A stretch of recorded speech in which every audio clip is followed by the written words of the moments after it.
نه جنا د عوامو چې کوم حقیقي نعمت دی هغه دا یو دی دا هغه عمران خان دی چې د پاکستان د 22 کروڑ عوامو حقیقي نعمت دی د خدای پاک د طرف نه یو حقیقي نعمت او تحفه ده په دغه وجه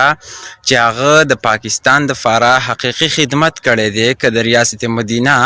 یاد کې خو دی نو بل طرف ته هغه د پاکستانی عوامو د فاره د کینسر یو غټ هسپتال شوکت خانم هسپتال بنیادی خیدی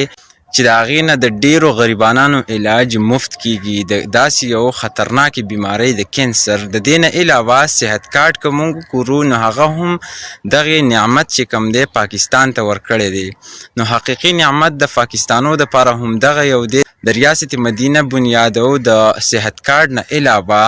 که موږ وګورو د سیرت نبی صلی الله علیه وسلم نصاب کې شاملول هم د دغې نعمت هڅه وه په نصاب کې سیرت النبي چې کوم دی لازم کړلو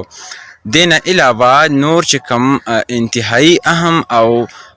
بې مثاله کارونه کړي دغه نعمت کړي دي نو زموږ د فاره نه بلکې د ټول پاکستانی عوامو د 22 کروڑ عوامو سره سره